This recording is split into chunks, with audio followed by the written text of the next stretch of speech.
Olá, tudo bem com você? Eu sou o professor Rony Monteiro, atuo na Secretaria de Educação como coordenador do projeto de iniciação científica municipal e também na pasta de linguagens e códigos, atuo com a coordenação de língua inglesa. E para mim é uma satisfação muito grande estar aqui com vocês, abordando uma formação geral sobre um motivo e um assunto muito relevante para nós hoje. Eu só gostaria, antes de poder agradecer a oportunidade que essa secretaria nos dá, em nome do professor Ednaldo Ernesto, de Paula Marinho, nossa executiva, de Margarete também, nossa gerente, a Luciana Vilarim, que divide essa pasta de linguagens comigo aqui em Anos Sinais, e a ajuda e o apoio que Anacleto e Eulina têm nos dado para nos ajudar a fazer as formações. A todos vocês, muito obrigado, a todos os outros que trabalham conosco também. Dito isto, hoje nós vamos falar um pouco sobre um assunto bastante relevante. A gente vai ter aqui um tempo bem interessante juntos e vamos entender um pouco do que está acontecendo no nosso município. O tema desta formação é desmotivação, ensino-aprendizagem e ludicidade no contexto escolar da cidade de Paudalho. Então é uma grande viagem que eu convido todos vocês a embarcarem conosco, tá bom? Bem, o nosso patrono disse o seguinte: ensinar exige alegria e esperança. Exige. Veja que poder, veja que como é bem imperativo, né? Freire afirma que o envolvimento com a prática educativa jamais pode ser feito sem alegria. E o que é que a gente está vendo hoje nas nossas salas de aula? É uma imagem que nos provoca, nos faz pensar. E essa formação de hoje, de fato, é uma formação de gerenciamento, né? Então, o que acontece nessa imagem é claro, é nítido a falta de motivação desses alunos, um negócio chato, os alunos querendo dormir, entediados. E será que é um vírus que deu em todos os alunos ao mesmo tempo e que de repente um professor animado chegou na sala dele e viu todo mundo morgado para baixo? Ou esse professor, nós como professores, também temos algo que, se humildemente formos buscar, encontraremos, em que podemos mudar a nossa perspectiva, a nossa visão, nosso prisma sobre a sala de aula. Então veja, Bisunek em 2009 ele diz assim: é preciso identificar o real motivo da falta de motivação.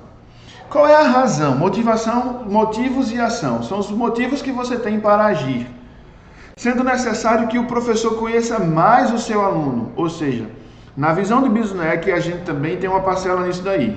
Se é completa ou se é mínima, só o tempo e os estudos vão poder dizer, mas que nós precisamos vestir a nossa carapuça e fazer o que estiver ao nosso alcance fazer.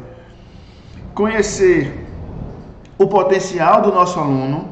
Eu só conheço o potencial do meu aluno quando eu convivo com ele, quando eu avalio ele, né, quando eu exponho ele a ter o seu protagonismo. Nós vamos falar isso mais além. Principalmente conhecer os conhecimentos prévios do nosso aluno e as estratégias de aprendizagem que nós vamos utilizar para tal. Ou seja, para a desmotivação, um dos segredos, uma das soluções é o conhecimento prévio, né? E nós já abordamos, já vimos em outra situação, né, que eu na verdade não posso começar uma aula sem saber o que o meu aluno já sabe sobre tal assunto. E é uma oportunidade maravilhosa de nós conversarmos, né? Nós não queremos alunos mudos, nós queremos alunos que falem na hora certa. E esse time, essa condução é a gente, professor, que faz. Nesta imagem, nós temos o processo ensino-aprendizagem, que é o processo de transformação do nosso viver coletivo. A orientação dada segundo o professor, é o professor quem conduz, quem envolve, quem trabalha todo o desenvolvimento das habilidades operacionais, é o professor que compreende as necessidades do aluno, desse viver, desse domínio particular da existência. E assim a gente toma hoje ensino-aprendizagem não como duas palavras distintas. Nós trabalhamos, e não somente hoje, mas já há um tempo, ensino-aprendizagem como um binômio, como uma palavra junta, uma atrelada à outra, não existe mais. A gente não separa mais isso daqui, tá? Porque é um processo, tá certo? É interrelacionado, é processual, não é mais, não são mais dois fenômenos apartados. E por último, nós vamos abordar ludicidade. Não é brincadeira, segundo a BNCC. O brincar é um direito garantido. Gente, como é que não é brincadeira e agora brincar é um direito garantido? É porque, às vezes, quando se fala de educação infantil, a ideia que se tem é que alguém está sendo pago para ganhar com a cara. Alguém está sendo pago para deixar os alunos soltos brincando. E não é esse tipo de brincadeira, não é solto desse jeito. Por isso a gente diz aqui, não é brincadeira em negrito. Mas o brincar é um direito garantido pela BNCC. Ou seja, a brincadeira, a educação infantil, ela trabalha em dois eixos, a interação e a brincadeira, certo? Mas uma brincadeira com propósito, né? Cada situação que vai acontecer ali foi pensado pelo professor e vai acontecer na hora certa. Não é chegar numa sala de aula e deixar os meninos mandando no professor, brincando na hora que quer ou fazendo o que quer, tá bom? Então, por isso esse joguinho aqui de palavras, para a gente poder ver. Não é brincadeira, e o brincar é um direito garantido pela BNCC, não é brincadeira porque não é feito de todo jeito, mas a brincadeira é pensada para desenvolver no aluno uma habilidade, tá certo? Sobre motivação, eu já disse a vocês, motivação é o impulso que nos move para agir segundo a neurociência. Tá aí, ó, um lá em cima já, né, e puxando o outro para subir em cima dos livros, em cima de conhecimento, né, e os dois depois estarão no topo. Então, qual é o motivo que impulsiona os nossos alunos para agir? Você já sabe? Você conhece o seu aluno? Veja bem, Caldas e Hubner, em 2001, relataram em uma pesquisa que, ao analisar a vida na escola, as divergências são claras nas posturas dos estudantes, no tocante ao aprendizado, considerando os degraus escolares. Perceba comigo essas duas imagens. Aqui tem um menino mais novo, uma criança mais nova, e aí ele mostra uma alegria, um sorriso com a mochilinha dele indo para a escola. O outro, que já vai para a escola há um pouco mais de tempo, já não mostra tanta alegria assim. Sabe o que a gente está tentando mostrar aqui a vocês? Que ao passar do tempo na escola, ao progredir dos anos, a alegria, o impacto que o aprendizado traz, o brilho no olhar, o sabor da conquista vai diminuindo, e agora já não se olha para a escola como uma oportunidade de aprender, se olha para a escola como um lugar que eu vou ter que passar a manhã inteira. Então, é um exemplo clássico de desmotivação, certo? E aí a gente vai precisar estudar um pouco do que é a desmotivação. A gente vai tentar estudar e perceber o que é isso. Por que a criança no início tem um brilho nos olhos? Por que a criança, o interesse e o prazer dela diminui no passar dos anos, no avançar dos anos? E por que tanta desmotivação? A gente que trabalha com língua inglesa, em cursos, a gente vê que quando a criança chega, ela fala assim: papai, eu aprendi uma palavra nova, azul em inglês é blue. E o pai dá um abraço nela e ela está feliz com aquela conquista, ela está vibrante com aquela conquista. Na hora de falar what is your name, já morgou um pouquinho. O que aconteceu? Que ponte foi essa? O que houve entre esse meio tempo? É aqui que a gente vai buscar, certo? Então, Anderman, Maher, Kaplan, Zucho, Pinterest, Ruffini, Bizuneck e Oliveira, todos esses filósofos fundamentam isso que a gente está vendo tratar aqui para vocês agora. Não é um achismo. Ninguém aqui é formado em axiologia. A gente entendeu, pesquisou e encontrou que existe um estudo para o que a gente está mostrando aqui para vocês, tá certo? Há uma redução da motivação dos alunos quando eles alcançam as séries maiores, né, da educação infantil para o ensino fundamental 1. Já tem ali algum aluno desmotivado que finge estar dodói, que finge não querer ir para a escola por alguma razão. Quando chega ali no ensino fundamental 2, ele pode até sair de casa dizendo que vai para a escola, mas ele pode gazear a aula, ele pode fazer alguma outra coisa, ou não se esforçar o suficiente, ou mesmo falar para a mãe: não quero assistir a aula não, porque a professora tal é chata, o professor tal é ruim, né? Então, segundo todos esses autores citados, a criança se sente motivada a ir à escola bem no iniciozinho, mas depois ela vai perdendo esse brilho nos olhos e o ambiente escolar fica um fardo, fica bem pesado para eles, tá certo?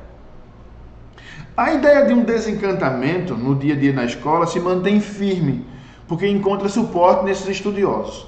Vamos ver o que mais estudiosos falaram sobre esse tema. Keller, em 83, veja só, ele já dizia o seguinte: a ausência às aulas, desculpas esfarrapadas, não fez a tarefa por quê?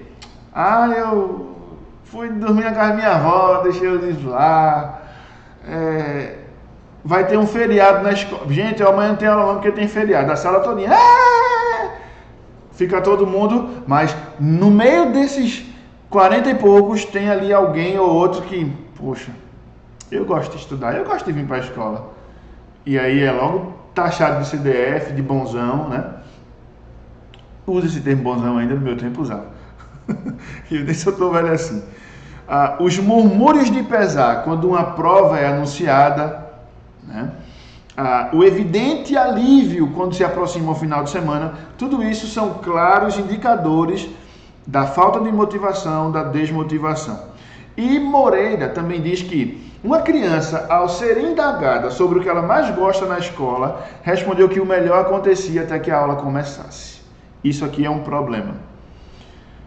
E também mostra uma solução, porque geralmente quando as combis, as vans, os pais levam a criança mais cedo à escola, ela tem a oportunidade ali de estar brincando, de estar mexendo com os outros, até corre um pouquinho, né? De estar fazendo uma brincadeira, de estar ali com os amiguinhos dela. Aí quando inicia a aula, ela já morga. Então ela diz que no ambiente escolar o melhor acontece antes da aula começar. E o que é que acontece antes da aula começar? Brincadeira. Significa que quando a aula começa, há um índice baixo de ludicidade.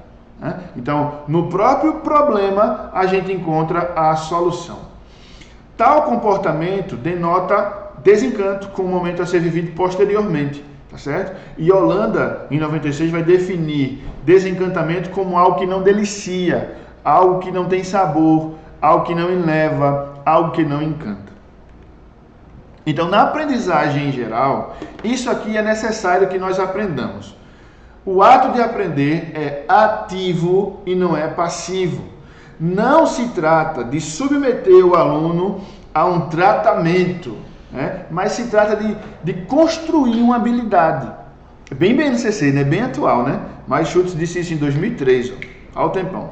Não é o professor que ensina e nem o método que funciona. É o aluno que aprende. Por isso a motivação do aprendiz é um elemento chave.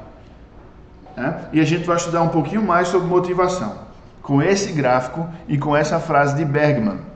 Vejam bem, nós aqui na GDE, na Gerência de Ensino, nós no ano de 2019, finalzinho do ano passado, nós fizemos um questionário que na verdade eu iniciei essa pesquisa porque eu tenho interesse em trabalhar motivação com os nossos professores de inglês. Surgiu agora a necessidade de fazer uma formação geral e eu pude puxar alguma coisa disso aqui para cá. Mas nós fizemos uma amostragem de 16 frases em que o aluno, nas quais ele se identificasse, ele marcava um X e nós conversamos com os professores para que esse aluno não se anulasse, tá certo? Você está vendo aqui ME e MI. Segundo Bergman, a motivação designa as razões que estimulam o desejo de aprender. E essas motivações podem ser extrínseca, de fora para dentro, e intrínseca, de dentro para fora. A motivação intrínseca, eu vou aprender. Não importa se eu não tenho um quadro, se é um caderno velho, se eu não tenho um lápis, eu faço com carvão, mas eu faço. Quem é motivado resolve os problemas que tem que resolver para poder fazer aquilo que tem que fazer.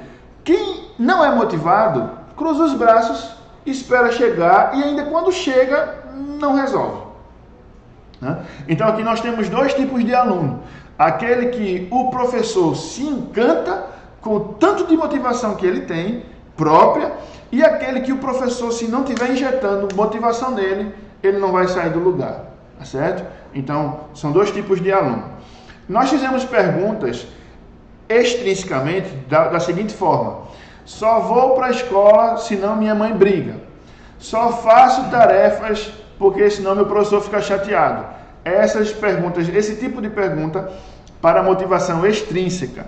E em motivação intrínseca, vou para a escola porque eu gosto de tirar as melhores notas, gosto de aprender, gosto de ser o melhor da sala. Então essas foram, quem se identifica com esse lado da coisa, saiu marcando um X, tá bom? E o professor que mediou isso daqui, que conduziu isso daqui, teve o cuidado de não deixar esse aluno se anular. Porque se ele diz em cima que não gosta de ir para a escola e embaixo que gosta de ir para a escola, ele se anulou, né? Então aqui a gente teve nessa perspectiva, nós fizemos uma amostragem de 700 questionários que foram as nossas 8 escolas de anos finais, tá certo?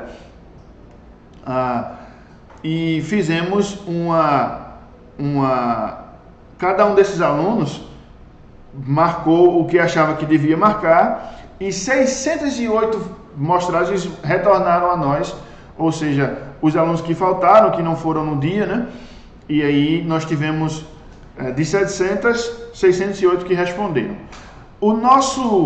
A nossa resposta aqui foi o seguinte: 31% dos nossos alunos responderam que só são motivados extrinsecamente, ou seja, para 31% dos nossos alunos, o professor tem que estar, vai, vamos, você consegue, vamos lá, é fácil, pega na mão, vamos aqui, e mexendo com esse cara, motivando ele o tempo todo. Mas 69% já tem uma motivação própria para poder aprender.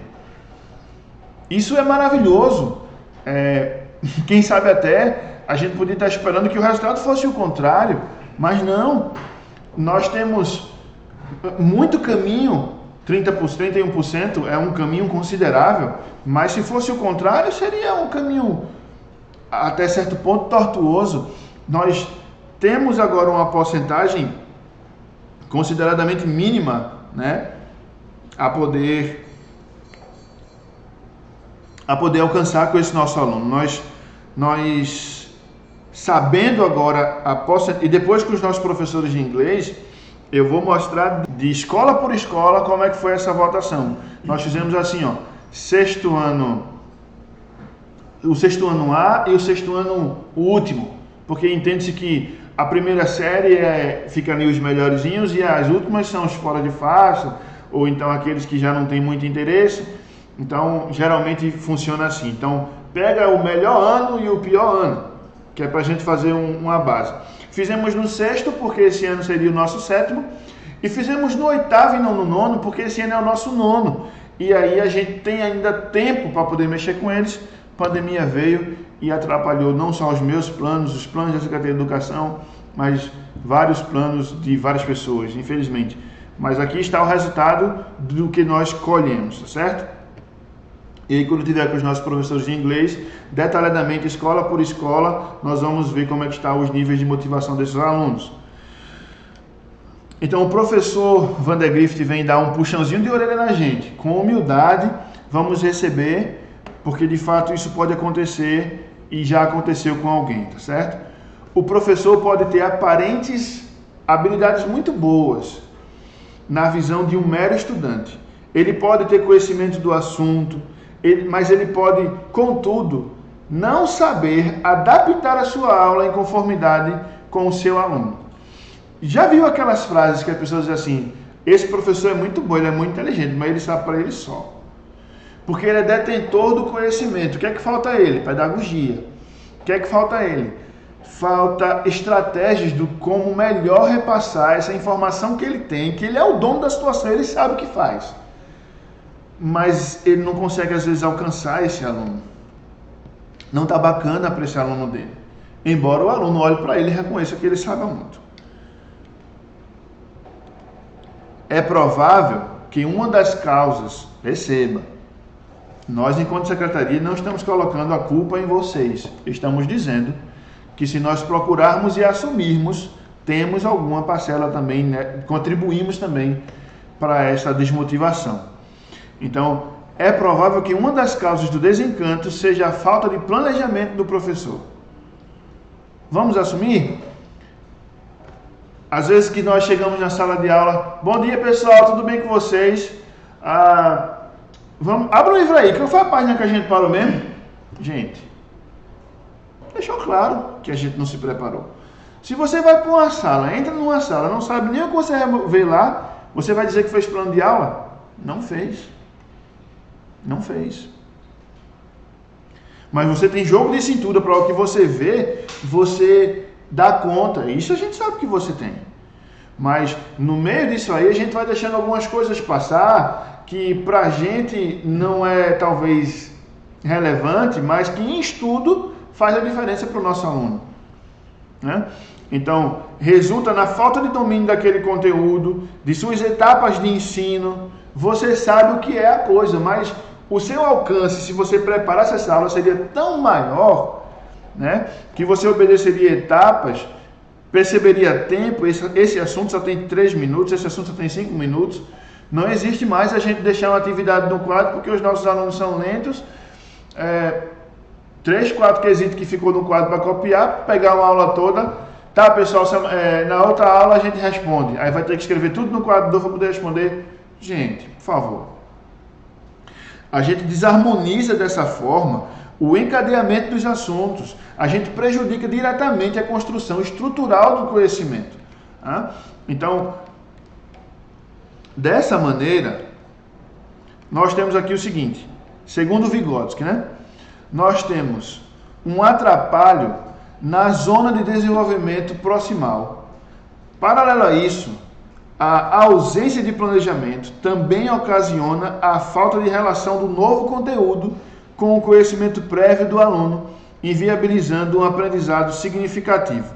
Então veja só, aqui nós temos uma conversa de Vygotsky que traz a zona de desenvolvimento proximal, e quando a gente lembra de zona de desenvolvimento proximal, a gente lembra também da zona de desenvolvimento real, potencial, e que no meio deles temos a proximal, tá certo? Ou seja, a proximal é o meio termo entre a zona de desenvolvimento real e a zona de desenvolvimento potencial.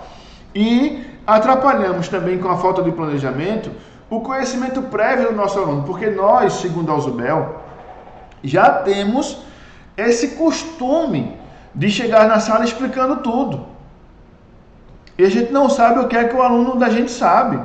Se eu vou dar uma aula de animais, e eu estou aqui no centro de Paudalho, o meu aluno do CMP, ele vai conhecer o gato, vai conhecer o cachorro, ele vai conhecer a galinha, vários animais. Mas se esse aluno já morar aqui perto da Rua da Mangueira, ele já vai poder citar jacaré e capivara, né? Se o meu aluno mora em Xande Cruz, ele pode citar raposa. Eu trabalhei em Xande Cruz, vi raposa lá, né, no Maria de Fátima. Então, o que é que o meu aluno já sabe de animal? O que é que ele já viu? Deixa ele falar. Mas nós temos esse costume, ó. Pessoal, vamos começar hoje uma aula sobre substantivo. Substantivo é a classe de palavras que trata de dar nome às coisas. Meu aluno está calado. E eu continuo mostrando o que é substantivo. Alguém fez tal coisa e alguém fez esse objeto e ele cabe alguma coisa dentro, botou uma tampa e chamou aquilo de garrafa. Então, garrafa é um substantivo, tá? Garrafa grande, garrafa pequena, e a gente sai enfiando substantivo, adjetivo, daqui a pouco já está em... E o aluno lá. Ele não participa, porque a gente não... Alguém sabe o nome disso daqui? Quem tem em casa? A gente não... Às vezes a gente não oportuniza o nosso aluno participar da nossa aula. E aí fica chato para ele, como ficaria para a gente também, certo? Então, se a gente não sabe aquilo que ele já sabe, se a gente não usa o conhecimento prévio dele, a gente atrapalha toda zona de desenvolvimento proximal. Por que a gente atrapalha? Porque, veja, a nossa zona de desenvolvimento real. O que é a zona de desenvolvimento real? É a bagagem que o meu aluno traz da casa dele, da família dele para a escola. Isso é chamado de zona de desenvolvimento real. É o histórico familiar do nosso aluno e cultural também. Cada um chega de um jeito. E o que é a zona de desenvolvimento potencial? É aonde o nosso aluno pode chegar ganhando autonomia, se desenvolvendo como um ser integral. Isso aqui conta a condução do nosso professor. Entre os dois, nós temos zona de desenvolvimento proximal. É o propiciar de novas experiências, é o vivenciar de um novo conhecimento, é o aluno se tornando sujeito da ação, é o nosso aluno sendo protagonista. Então, quando eu não preparo a minha aula, eu destrambelho com isso aqui tudo. Eu estou dizendo de uma maneira que Elzubel e Vygotsky, tô nem aí, estou chegando para vocês. Não digo isso verbalmente, mas digo isso em ações. Então, é difícil. Aí depois a gente vem dos nossos alunos assim. Professores costumam ouvir com razoável frequência de seus alunos frases como: sem inglês não. Não consigo aprender matemática. Português é complicado demais. Afirmações assim são, por um lado, motivadas por experiências de aprendizagem com pouco sucesso, por crenças muitas vezes próprias, como da população, bem como falta de motivação também. O aluno vai para a escola, tem uma aula de português, chega em casa falando português errado. Aí alguém da família diz assim: tu é burro, é menino? Sabe falar? Tu vai para a escola para quê? Então, às vezes, essa relação ela é frustrada justamente por isso. Por crenças. Isso, quando é do pai e da mãe, tem um peso ainda maior. Então, são coisas que a gente está trazendo, tá, para poder encontrar até mesmo um ambiente favorável à aprendizagem, vai contribuir para a motivação dos nossos alunos. Aí Stephen Krashen fala assim, em 81: se a motivação se origina no desejo de satisfazer uma necessidade, se não houver necessidade, não haverá motivação. E agora? Sem conhecimento prévio, eu não sei onde o meu aluno quer chegar. Eu não preciso fazer uma prova, um teste vocacional com o meu aluno. Mas eu posso perguntar: e aí, você quer ser o quê quando crescer? Eu quero ser tal coisa. E você quer ser o quê? Isso de uma maneira, interativa. A gente está conversando, está dando aula. Mas a gente vai medindo aqui o nível de motivação dele. E aí eu digo a vocês: no ano de 2014, eu estava trabalhando em Xande Cruz. E aí um aluno meu, ele, de forma nenhuma, ele prestava atenção nas minhas aulas. Não obstante a isso, ele dormia nas aulas. Enquanto os outros sorriam, eu ficava imaginando como é que ele conseguia dormir. E aí um dia esse aluno vem pedir a mim para ir no banheiro. E eu chateado que ele dormia nas aulas. Dorme na minha aula, não quer ir no banheiro. Que folgado. E aí, na hora de dizer um não, algo em mim disse sim. Eu disse: vem cá, vai lá no banheiro. Vai lá, faz suas necessidades, lava esse rosto e vem para assistir a aula. Gente, quando eu pego na mão desse cara, um aluno de sexta série, sexto ano C, a mão dele está tão encaliçada. Eu disse: minha nossa, eu estou dando aula a um pedreiro de EJA. Que é isso, gente? E aí me faz pensar, raciocinar, que esse aluno acorda cedo para pegar no pesado. E aí quando eu converso com ele, abro mão do meu intervalo para estar ali conversando com ele, ele diz assim: eu não tenho perspectiva de aprender, professor. Meu trabalho, minha vida vai ser na roça. Eu acordo de 5 horas da manhã. 4h40 eu já, ou melhor, 4h40 eu acordo, 5 horas eu já estou caminho do roçado. E fico ali até 11 e alguma coisa. Não tem como não se cansar, gente, uma criança de 14 anos. E aí, para que aprender inglês? Para que olhar para a geografia e aprender latitude e longitude, se eu não vou usar isso em nada? Percebe que se ele olha e não vê se não satisfaz uma necessidade, não tem motivação não. Então eu posso usar o meu inglês, você a sua matemática, para ajudar esse aluno a mexer com coisas no ambiente dele. Eu sou um professor de EJA e eu tenho um aluno que trabalha como calunga de caminhão, ele vai precisar saber contar tijolos. Então o meu exemplo para dar aula vai ser baseado, professor de matemática, no milhão de tijolos. Se o meu aluno vende picolé, eu vou abordar picolé na sala de aula, porque vai fazer ele se sentir à vontade. E na hora de dar um exemplo, eu levanto ele, mostro ele como protagonista daquela situação. Porque aí eu envolvo, né, eu interajo com ele, eu uso a experiência dele, né, a zona de desenvolvimento real dele, a bagagem que ele tem, conduzo na proximal para ele poder chegar numa potencial. É isso? Então, se eu não me planejo, eu não consigo fazer nada disso. E, saindo um pouco do ambiente de motivação e desmotivação, nós vamos agora abordar ensino-aprendizagem. Olhe comigo essa imagem das metodologias ativas.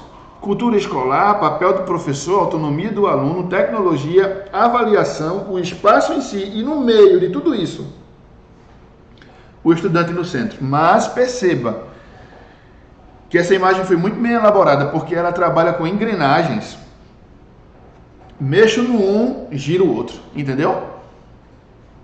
Então a gente tem aqui situações que uma é interessante para estar com a outra, nada isolado, tá certo? Então vamos lá. Em ensino-aprendizagem, Moita Lopes nos mostra aquilo que vocês talvez já estejam aí com a mente fértil para dizer. Os nossos problemas, nós sabemos. Nós sabemos que as aulas são poucas, nós sabemos que as salas são numerosas, nós sabemos da necessidade do nosso professor de se dedicar a várias escolas, sai correndo de uma escola, almoça e engole dentro do outro talvez, para ir para uma outra. Gente, nós sabemos de tudo isso. A vida é assim para todo mundo. Quem é que vai para uma escola da 2 aulinhas e fica lá que nem um marajá? Ninguém. Todos nós nos abarrotamos disso. Os alunos também. A máquina é assim. Se a gente não consegue mudar, a gente se adapta e vai levando. A gente sabe que tudo isso que Moita Lopes está apontando aqui são fatores agravantes que contribuem para diminuir a motivação. Nós entendemos isso também, certo? Mas Almeida Filho vem dizer assim: em prática pedagógica, ampla parte dos professores possuem um saber panorâmico, insuficiente de teorias de ensino-aprendizagem. Você é bom na sua gramática, mas como repassar essa gramática talvez você tenha problema. Então, o nosso estudo não é ninguém está mandando você voltar para a faculdade, está mandando você se atualizar. A gente está falando para você procurar ferramentas que te auxiliem a alcançar o teu aluno, tá certo? E não a partir das tuas próprias intuições. Eu acho que isso vai dar certo. Eu acho isso, eu acho aquilo. Dos teus próprios sentimentos, das tuas próprias experiências. E Patrocínio, em 91, diz assim, muitos professores são resultados de programas desatualizados, que consideram a prática de professores algo instável, trabalha de maneira inadequada e aí vai ter dificuldade para se desvencilhar disso. Que dificuldade? O exemplo que eu citei de substantivo. Nós temos no nosso DNA, é horrível isso, mas não é culpa nossa, porque alguém que a gente se espelhou para dar aula também agia dessa maneira. Seu grande professor, seu grande mestre, um dia agiu assim. Chega na sala, bom dia, tudo bem? Hoje nós vamos entender o que é substantivo. Começa explicando tudo, fazendo tudo e o aluno calado. Entendeu? Então, é difícil de se desvencilhar disso. É difícil colocar uma imagem e provocar nesse aluno que ele fale algo sobre aquilo lá, que ele construa, e é difícil às vezes, nem é tão difícil, mas assim, às vezes é falta de interesse do professor mesmo, querer lidar com essas situações. Um vai dizer isso, um vai dizer aquilo, e eu estou ali mediando, mas os meus alunos estão falando, né? E aí a gente tem dificuldade, porque são práticas erradas que já estão desatualizadas, já é obsoleta essa maneira de trabalhar. Aí eu trago para vocês falas da BNCC, tá certo? Falas do currículo de Pernambuco, que a gente já não traz, já não faz, e não que não use mais, mas que não é o percentual já não é tão grande de atividades que fiquem repetindo informações, né? A gente hoje traz a necessidade de pensar e repensar naquilo que é ensinado. A maneira de ensinar, centrado no processo do aluno, tudo orbita no aluno, o aluno é o centro de tudo, ele é o protagonista.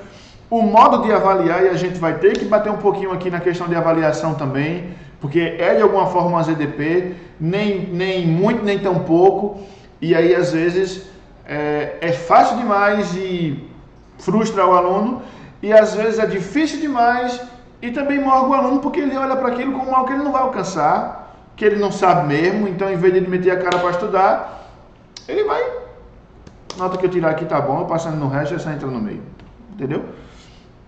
A gente vai ter que entender isso aqui também, mas ensino-aprendizagem, muito forte, David Alzubel. Vivenciar, valorizar os conhecimentos prévios que os nossos alunos trazem, né? Zona de desenvolvimento real.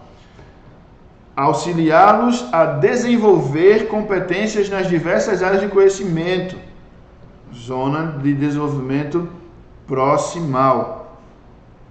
E incentivá-los em sua autonomia de aprender, ajudando-os a compreender como podem, como devem, sendo autores do conhecimento, monitorar seus progressos. Zona de desenvolvimento potencial. Ok? Então, outro aspecto importante que a BNCC traz para a gente aqui são a escola digital, que a gente está ainda avançando aqui para conseguir chegar nisso, né? O ensino híbrido hoje é uma palavra da moda, que a gente anseia chegar lá. A gente sabe que ainda tem muito, a distância ainda é grande para a gente conseguir estar lá, mas vamos lá, junto com a tecnologia, o ensino-aprendizagem, tudo mais moderno, repensar, oxidar, fechar a casinha como a gente está fazendo aqui, reconhecer as nossas dificuldades e avançar, tá certo?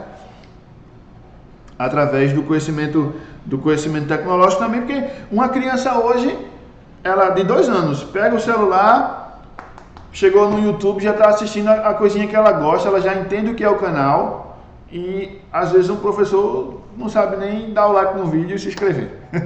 Então é complicado, a gente precisa avançar também. A geração é digital, a nossa não, mas a gente precisa acompanhar essa evolução. E aí é nesse âmbito que o currículo de Pernambuco, né, alinhado com a BNCC, traz competências que os alunos devem saber, considerando a constituição, o conhecimento, as habilidades, as atitudes e os valores. Sobretudo, devem aprender a fazer. Então, a teoria e prática andando juntas, tá? O ensino e a aprendizagem, certo? Tá aqui a página 13 da BNCC. E aí nós temos 4 pilares da educação para o século XXI, que vocês já viram isso maravilhosamente bem explanado aqui nas formações do nosso município pela maravilhosa Luciana Anacleto. Aprender a conhecer, aprender a fazer, aprender a conviver, aprender a ser. Tudo isso bem embasado aqui com o Zabala, que é um monstro nesse assunto, né? Vem desde que os conteúdos factuais, os conteúdos procedimentais, os atitudinais, tudo isso aqui são os pilares da educação para o século XXI. E temos também a avaliação, tá certo? Eu quero tocar nesse assunto de avaliação só pincelando, a gente não vai enfiar a cara mesmo nele, mas eu quero que vocês entendam também que a avaliação, a gente já não pode mais estar no tempo da avaliação da pedagogia da morte, como a gente ouvia na faculdade. Bagunçou, pois peraí, os melhorzinhos, prova tipo A, os medianos, prova tipo B, os bem peraltas, os bem imperativos, uma prova tipo C, quero ver. Está ganhando o que com isso? A gente está ganhando índices mais baixos, porque a gente não conseguiu conquistar esse aluno, a gente não conseguiu puxar esse aluno para o nosso lado, e agora a gente se confronta com ele, a gente está se trocando por ele. Então, consoante RAD, os professores compreenderam que podiam respeitar a individualidade e respeitar a pluralidade de técnicas cognitivas a serem vivenciadas por vários alunos. Um aluno é bem tímido, então na hora de falar em público, se a sua avaliação for oral, ele vai tirar a nota mais baixa. Mas ele é um cara de bastidores, ele faz bem, ele conhece o aluno. Se você pegar e for avaliar esse aluno somente oralmente, você vai quebrar as pernas dele. Mas tem aquele que não é de escrever muito, tem aquele que não é de anotar tudo, mas a mente dele vai registrando. E se você fizer oralmente, ele vai sair muito bem. E agora, como é que a gente contempla a todos? Usando mais técnicas, usando mais ferramentas para poder alcançar esses alunos, exercícios para todos. Respeitar a individualidade é romper com a pedagogia frontal, tá certo?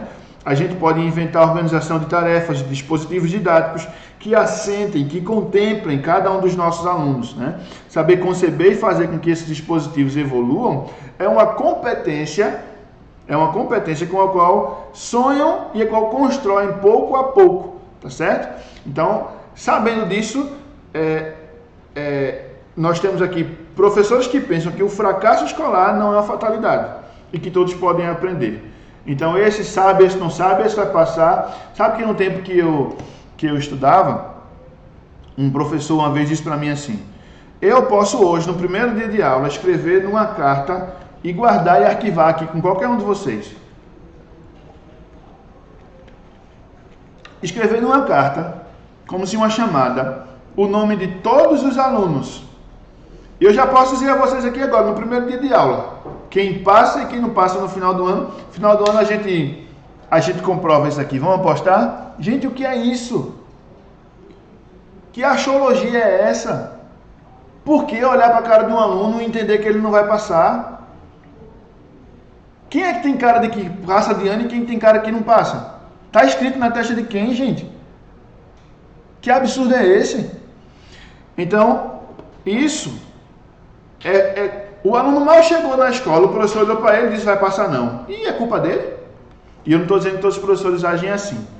Mas o que nós estamos tentando trazer para vocês é que eu, enquanto professor, posso fazer alguma coisa para mudar. Diferente deste camarada dessa imagem aqui agora. Olha o que ele diz para os alunos dele, que são os animais. Para uma seleção justa, todos farão o mesmo exame. Escalar aquela árvore. Como é que eu vou dizer para um elefante subir numa árvore, gente? Como é que eu vou dizer para um peixe escalar uma árvore? Mas enquanto eu estou falando isso, o macaco pulou na cabeça do pinguim, na tromba do elefante, já está lá em cima mandando todo mundo. Porque é a habilidade dele, que ele já nasceu construído, né? Já é competente, não é nem habilidade mais. Né? Então, aqui nós temos uma situação que, se todo mundo... Esse não pode ser o nosso sistema educacional, de forma nenhuma. Todo mundo é gênio naquilo que nasceu para fazer. Lá na educação infantil, trabalhando as habilidades, a tia já sabe que um aluno tem mais predisposição para uma área do que para outra. Mas se você jogar um peixe, porque ele não é capaz de escalar uma árvore, você vai estar dizendo que ele é estúpido. Quem é estúpido com uma avaliação dessa? No final das contas. É o peixe? É o nosso aluno? Então, gente, a avaliação ela tem que ser pensada de novo. Por que eu estou avaliando meu aluno e é a hora de avaliar o meu aluno? Tá? Então, a BNCC, o currículo de Pernambuco, isso aqui veio de lá. Ela traz para a gente uma avaliação formativa, tem o objetivo de verificar tudo que foi proposto pelo aluno. Cumulativa, vai retendo, vai aprendendo no decorrer, para poder acompanhar o dia a dia do nosso aluno. Diagnóstica, que vai permitir ao nosso aluno, ao nosso professor, detectar, fazer uma sondagem daquilo que o aluno aprendeu ou não. Assim ele pode depois retomar os conteúdos, né? A avaliação somativa vai um propósito de atribuir notas e vai atribuindo, vai somando. E a autoavaliação, que eu como professor de inglês fico muito feliz quando eu pego um livro de inglês e na última página da unidade está ali um espaço para os nossos alunos se autoavaliarem. E aí eu saio de banca por banca, olhando aquilo ali e percebendo. Esse aqui diz que não aprendeu isso. Gente, isso aqui não é prova não. É só um exercíciozinho mesmo aí, sejam sinceros. E aí quando a gente vai vendo, ele próprio vai reconhecendo que esse assunto ou outro ele não aprendeu muito, tá certo? Então, aqui são formas de avaliar que o currículo de Pernambuco traz pra gente e a gente deve usá-las da maneira com que acharmos ideal, tá certo? É parte dessa análise, a partir dessa análise, que a avaliação se constitui em um momento reflexivo sobre teoria e prática no processo de ensino e aprendizagem e assume o protagonismo devido. Aí Benvenuto veio dizer assim, ó, avaliar é medir o processo de ensino e aprendizagem, é oferecer recuperação imediata, é promover cada ser humano, é vibrar com cada estudante em seus lentos ou rápidos progressos. Não é reprovar ou passar ninguém. Entendeu?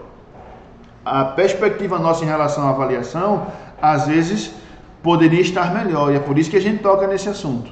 Entender a individualidade de cada aluno. É claro que todos eles vão chegar no Enem e não vai ter prova oral, não vai ter... Sim, mas você construiu habilidades com eles, tornou eles competentes até chegar lá. Ele sabe que um professor ou outro não vai trabalhar tão amplamente dessa maneira. Ou então, escola por escola, não vai trabalhar dessa maneira. Mas você fez a sua parte. O problema está com você enquanto ele estiver com você. Tá bom? E você que tem o direito e precisa ter a motivação para mudar esse problema. O aluno chegou analfabeto em mim, se ele sair de mim analfabeto, a culpa é minha. E eu tenho que encontrar maneiras de inserir conhecimento, de promover conhecimento e também de avaliar. E aí, por último, a gente vai abordar um assunto chamado de ludicidade. A ludicidade é a alegria, é o prazer, é o respeito, são os desafios, é a concentração, é a amizade, é a autonomia, é raciocínio lógico. Tudo isso é ludicidade, tá certo? Tudo isso é aprender feliz. Em ludicidade, David Crystal, em 2004, afirma que para professores e alunos, a criatividade é ousar conhecer um território até então inexplorado. É fazer uma jornada recompensadora, pois a visão criativa aguça a percepção, promove a autoconfiança dos alunos, lhes nutre o sentimento de que não só partilham, mas também possuem, também são capazes. Eu gosto muito desse autor. Eu tive um professor, inclusive a próxima lâmina aqui vai falar um pouco sobre ele. Eu tive um professor que conheceu esse filósofo pessoalmente, dentre outros, e a oportunidade foi nos dada de beber dessa fonte também. David Crystal é um cara surreal, assim como Ausubel, como Krashen, são pessoas bem à frente do tempo deles, né? E como contribuição a esse nosso trabalho, um poema de Francisco Gomes de Matos, que é um recifense, que trabalha... Eu tive a oportunidade de trabalhar com ele na Fafiri, com o curso de pós-graduação, que também dá aula na Federal, na ABA, e esse é um poema que ele gentilmente fez para esse trabalho nosso, que seria no futuro um ABA pôster, né, com aqueles cards, mas que Francisco Gomes de Matos é um cara que, além de trabalhar a ludicidade, ele trabalha muito a comunicação da paz ao redor do mundo. Já sentou com David Crystal, com Mandela também, então é um prazer enorme ter esse poema dado por ele para esse nosso trabalho. E aí, de prazer em prazer, de satisfação em satisfação, eu gostaria de convidar aqui a maravilhosa Luciana Vilarim para fazer a leitura desse poema aqui conosco. Bem-vinda, menina! Olá, meu lindo. O maravilhoso fica só por sua conta. Por minha conta e risco, nem né? tanto que eu não sou obrigada a ser falsa. Vamos lá. Então, é com muito prazer que eu venho assim ler, que eu não decorei o texto, mas é belíssimo e principalmente para esse momento que nós estamos vivendo. Então, é acreditar que nós podemos sim transformar esse momento em uma coisa boa. E diz assim: brincar faz parte da história da humanidade. Ludicidade é importante em qualquer idade. O direito de brincar contribui para a felicidade. Como os alunos são engajados nessa atividade?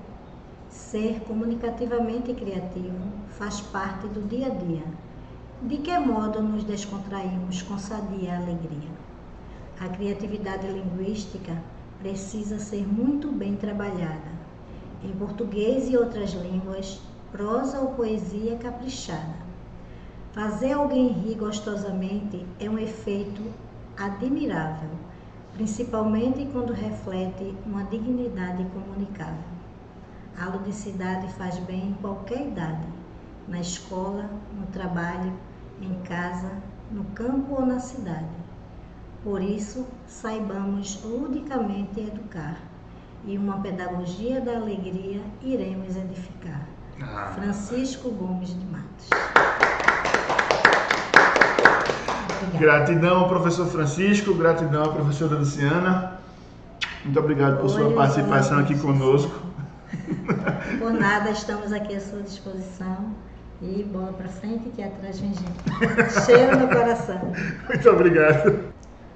Falando ainda sobre ludicidade, depois desse momento maravilhoso, Piaget levanta que o jogo é indispensável na vida da criança e que a atividade lúdica é o princípio matriz das atividades intelectuais destas. Então, nossa educação infantil está caminhando maravilhosamente bem com interação e a brincadeira, né, que é a ludicidade. Segundo o autor, o jogo remete às brincadeiras infantis, sendo indiferente sua esperteza. Ou seja, tudo é pensado para poder acontecer. E a BNCC vem dizer assim, brincar cotidianamente de diversas formas, em diversos espaços e tempos, com diferentes parceiros da educação infantil à UEJA, ampliando e diversificando seu acesso a produções culturais, conhecimentos, imaginação, criatividade, experiências emocionais, corporais, sensoriais, expressivas, cognitivas, sociais, relacionais. E é nesse ponto que a gente vai focar. Então, BNCC, página, em 2017, a página 36, nós vamos abordar a ludicidade. E nós temos agora, nesse momento, o jogo do milhão. Diz aqui a frase, a imagem, Who wants to be a millionaire? Quem quer ser um milionário? Aí será que a gente não teria nesse momento um professor imitando Silvio Santos, perguntando quem quer dinheiro o tempo todo? Será que não dava pra gente mexer com isso aqui um pouco e a gente ver aqui alguns prêmios, né, que seja ao alcance do nosso aluno, mas para envolvê-lo? Rufem os tambores. Primeira questão, e é você, professor, que está em casa me assistindo, quem vai responder isso daqui. O jogo é com você, tá bom? Vemos uma imagem de dois senhores, dois amigos, e a pergunta, What's your name? Você sabe responder? Você lembra alguma coisa de inglês, por mais que não seja a sua área? Você sabe se é I am a teacher, a resposta correta? Se é você dizendo que é da Suíça? Se é você respondendo um nome, claro que não é o seu nome, é o nome de um desses dois, ou se é você dizendo ele é o meu irmão. Qual dessas 4 opções que é a resposta correta? A resposta correta é a letra C, my name is Charles. E aí você ganhou um confeito. Amigo, será que o teu aluno não gostaria de aprender assim? Será que é tão distante da realidade fazer uma brincadeira assim? Foi tão bobinho, precisa só de um PowerPoint e um data show e do confeito para presentear esse aluno? Você pode ensinar What is your name, my name is de várias formas. Mas custa modificar um pouco essa ferramenta? Não. Não é distante da nossa realidade. Agora, alguém que não se preparou para essa aula vai conseguir fazer isso? Não vai. Então, motivação, ensino-aprendizagem e ludicidade para resolver. A falta de motivação, nós acreditamos que no ensino-aprendizagem e na ludicidade nós podemos resolver, sim, nós podemos encontrar essa falha e resolvê-la sim. Segundo Vygotsky, a motivação é um dos principais fatores para a aprendizagem. Ao sentir-se motivado, o aluno se esforçará tanto quanto possa para alcançar o nível de proficiência por ele desejado. Então, nós estamos chegando ao fim, mas algo que eu gostaria de abordar com vocês é o seguinte: nós, professores, devemos sim considerar a falta de motivação do nosso aluno, sim. A suposta falta de interesse dele na sua disciplina, professor, as possíveis indagações dele: por que eu estou estudando? Por que um aluno vai ter que estudar história? Por que um aluno tem que estudar inglês?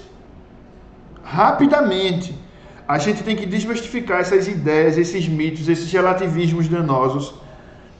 E a gente, quando o aluno diz assim, isso nunca vai entrar na minha cabeça, a gente, professor, tem que aproveitar essa oportunidade, esse gancho e fazer esse aluno dar um voo mínimo pela sua disciplina. Se você não faz isso, você vai estar em desconforto. Então aproveite as oportunidades, prepare-se, para isso.